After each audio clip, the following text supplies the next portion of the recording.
Winnie the Pooh, Chapter 5, in which Piglet meets a Heffalump.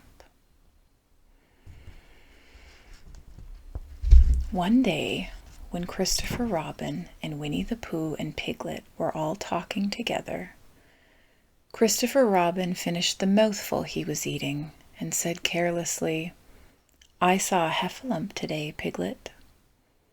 "What was it doing?" asked Piglet. "Just lumping along," said Christopher Robin. "I don't think it saw me." "I saw one once," said Piglet. "At least, I think I did," he said. "Only perhaps it wasn't." "So did I," said Pooh, wondering what a Heffalump was like. "You don't often see them," said Christopher Robin carelessly. "Not now," said Piglet. "Not at this time of year," said Pooh. Then they all talked about something else until it was time for Pooh and Piglet to go home together. At first they stumped along the path which edged the 100-acre wood.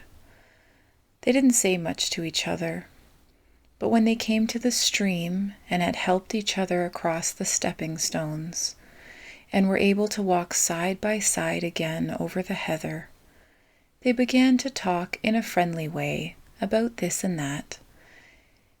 And Piglet said, "If you see what I mean, Pooh." And Pooh said, "It's just what I think myself, Piglet." And Piglet said, "But on the other hand, Pooh, we must remember."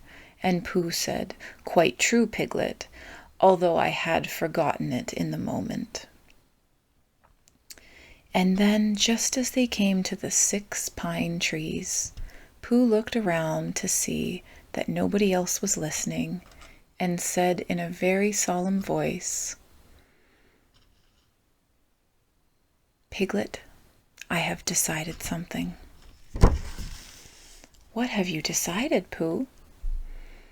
"I have decided to catch a Heffalump." Pooh nodded his head several times as he said this, and waited for Piglet to say how, or "Pooh, you couldn't," or something helpful of that sort. But Piglet said nothing. The fact was, Piglet was wishing that he had thought about it first. "I shall do it," said Pooh, after waiting a little longer, "by means of a trap.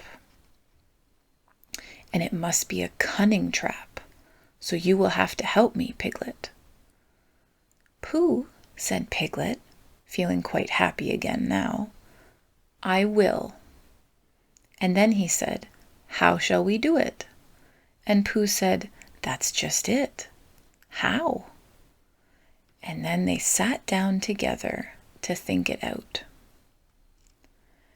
Pooh's first idea was that they should dig a very deep pit, and then the Heffalump would come along and fall into the pit. And "Why?" said Piglet. "Why what?" said Pooh. "Why would he fall in?"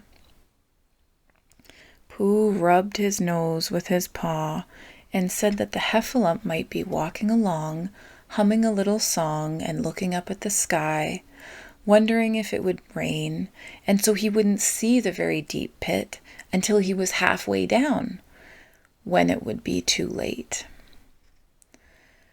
Piglet said that this was a very good trap, but suppose it were raining already?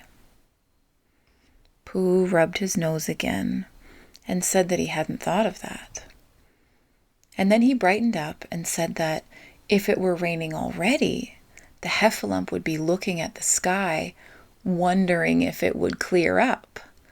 So he wouldn't see the very deep pit until he was halfway down, when it would be too late. And Piglet said that, now that this point had been explained, he thought it was a cunning trap. Pooh was very proud when he heard this, and he felt that the Heffalump was as good as caught already. But there was just one other thing which had to be thought about, which was this: where should they dig the very deep pit?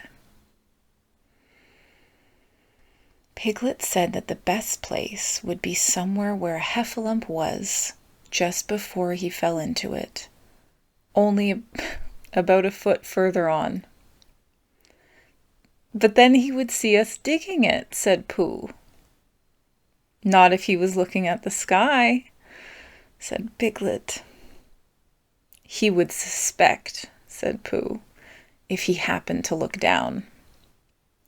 He thought for a long time and then added sadly, "It isn't as easy as I thought.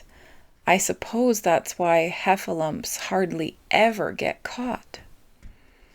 "That must be it," said Piglet.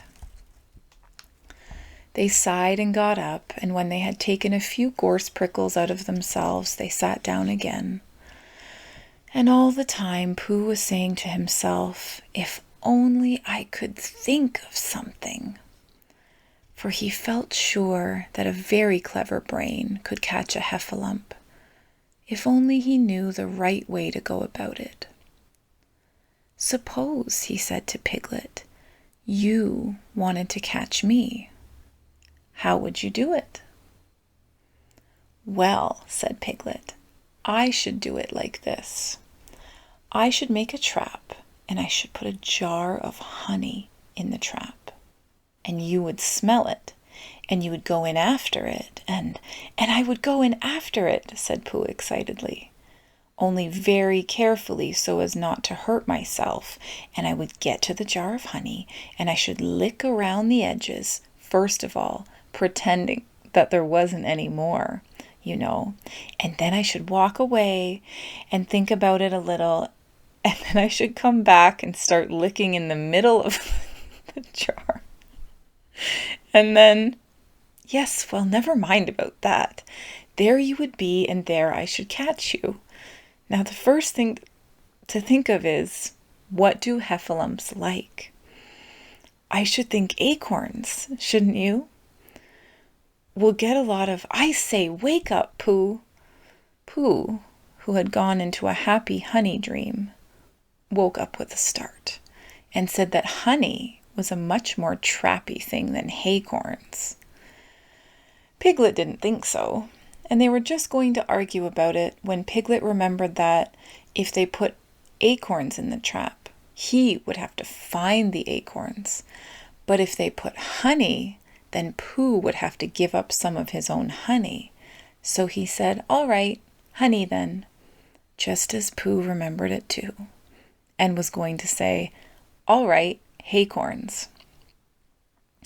"Honey," said Piglet to himself in a thoughtful way, as if it were now settled.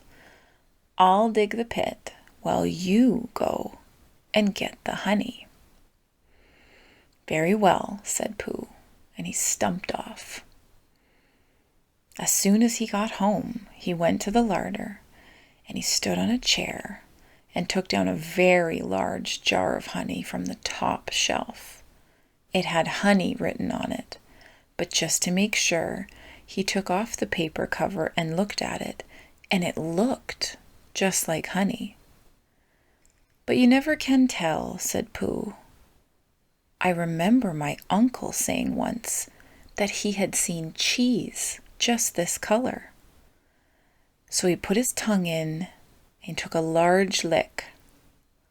"Yes," he said, "it is. No doubt about that.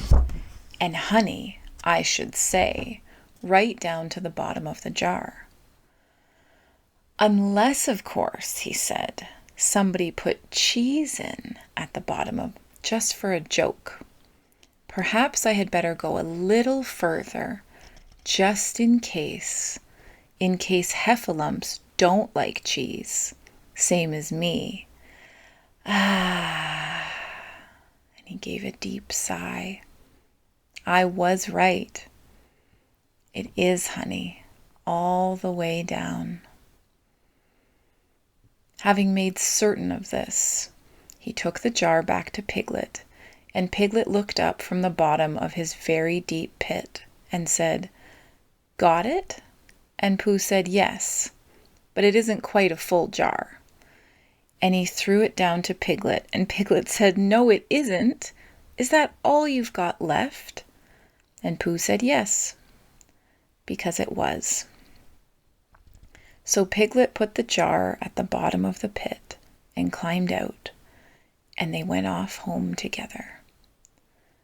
"Well, good night, Pooh," said Piglet, when they had got to Pooh's house, "and we meet at 6 o'clock tomorrow morning by the pine trees, and see how many heffalumps we've got in our trap."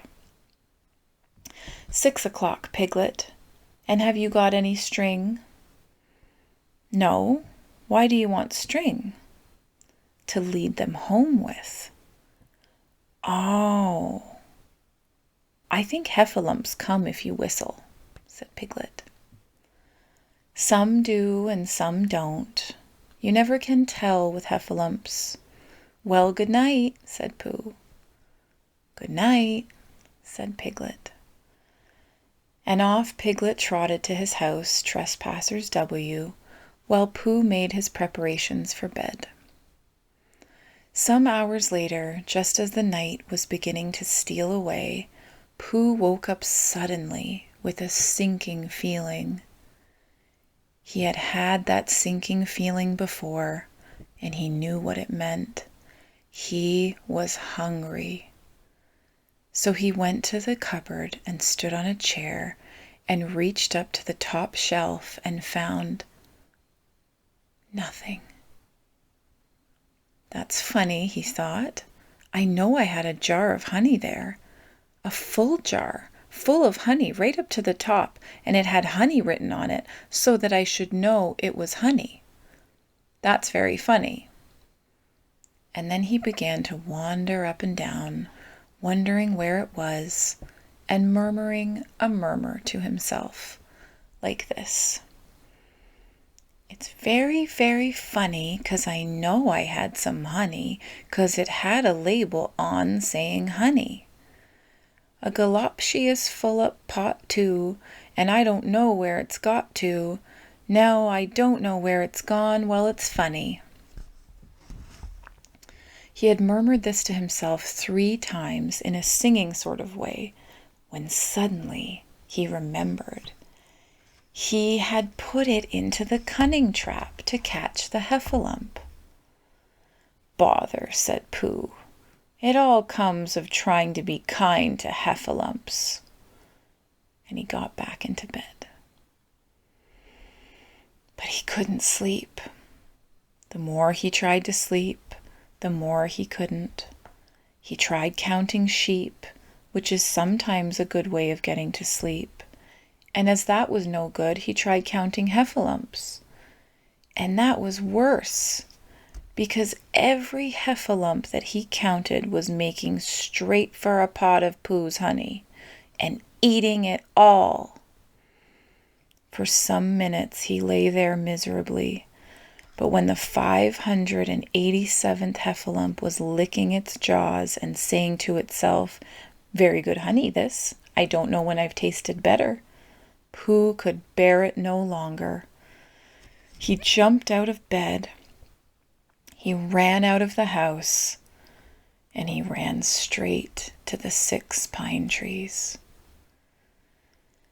The sun was still in bed, but there was a lightness in the sky over the 100-acre wood, which seemed to show that it was waking up and would soon be kicking off the bedclothes. In the half-light, the pine trees looked cold and lonely, and the very deep pit seemed deeper than it was, and Pooh's jar of honey at the bottom was something mysterious, a shape, and no more.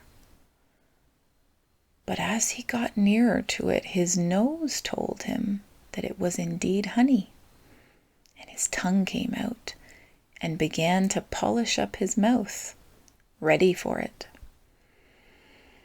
Bother, said Pooh, as he got his nose inside the jar. A heffalump has been eating it. And then he thought a little and said, Oh no, I did. I forgot. Indeed, he had eaten most of it. But there was a little left at the very bottom of the jar, and he pushed his head right in and began to lick. By and by, Piglet woke up. As soon as he woke, he said to himself, "Oh." And then he said bravely, "Yes."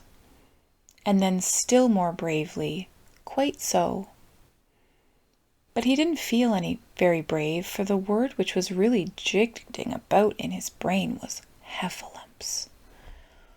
What was a heffalump like? Was it fierce? Did it come when you whistled? And how did it come? Was it fond of pigs at all? If it was fond of pigs, did it make any difference what sort of pig? Supposing it was fierce with pigs, would it make any difference if the pig had a grandfather called Trespassers William? He didn't know the answer to any of these questions, and he was going to see his first heffalump in about an hour from now. Of course, Pooh would be with him, and it was much more friendly with two. But suppose heffalumps were very fierce with pigs and bears? Wouldn't it be better to pretend that he had a headache and couldn't go up to the 6 pine trees this morning? But then suppose that it was a very fine day and there was no heffalump in the trap, and here he would be, in bed all the morning, simply wasting his time for nothing. What should he do? And then he had a clever idea. He would go up very quietly to the 6 pine trees now, peep very cautiously into the trap, and see if there was a heffalump there. And if there was, he would go back to bed, and if there wasn't, he wouldn't. So off he went. At first he thought there wouldn't be a heffalump in the trap, and then he thought there would, and as he got nearer he was sure there would, because he could hear it heffalumping about like anything. "Oh dear, oh dear, oh dear," said Piglet to himself, and he wanted to run away. But somehow, having got so near, he felt that he might just see what a heffalump was like. So he crept to the side of the trap and looked in. And all the time Winnie the Pooh had been trying to get the honey jar off his head. The more he shook it, the more tightly it stuck. "Bother," he said, inside the jar, and "Oh, help," and mostly "Ow." And he tried bumping it against things, but as he couldn't see what he was bumping it against, it didn't help him. And he tried to climb out of the trap, but as he couldn't see anything but jar, and not much of that, he couldn't find his way. So at last he lifted up his head, jar and all, and made a loud, roaring noise of sadness and despair. And it was at that moment that Piglet looked down. "Help! Help!" cried Piglet. "A heffalump! A horrible heffalump!" And he scampered off as hard as he could, still crying out, "Help! Help! A horrible heffalump! Hoff, hoff, a hellable horralump! Hull, hull, a hoffable hellarump!" And he didn't stop crying and scampering until he got to Christopher Robin's house. "Whatever's the matter, Piglet?" said Christopher Robin, who was just getting up. "Heff," said Piglet, breathing so hard that he could hardly speak. A heffalump." "Where?" "Up there," said Piglet, waving his paw. "What did it look like?" Like it had the biggest head you ever saw, Christopher Robin. A great enormous thing, like nothing, a huge big, well, I don't know, like an enormous big nothing, like a jar." "Well," said Christopher Robin, putting on his shoes, "I shall go and look at it. Come on." Piglet wasn't afraid if he had Christopher Robin with him, so off they went. "I can hear it. Can you?" said Piglet anxiously, as they got near. "I can hear something," said Christopher Robin. It was Pooh, bumping his head against a tree root he had found. "There," said Piglet. "Isn't it awful?" And he held on tight to Christopher Robin's hand. Suddenly, Christopher Robin began to laugh, and he laughed, and he laughed, and he laughed. And while he was still laughing, crash went the Heffalumps' head against the tree root. Smash went the jar, and out came Pooh's head again. Then Piglet saw what a foolish piglet he had been, and he was so ashamed of himself that he ran off straight home and went to bed with a headache. But Christopher Robin and Pooh went home to breakfast together. "Oh, Bear," said Christopher Robin, "how I do love you." "So do I," said Pooh. And that is Chapter 5 of Winnie the Pooh.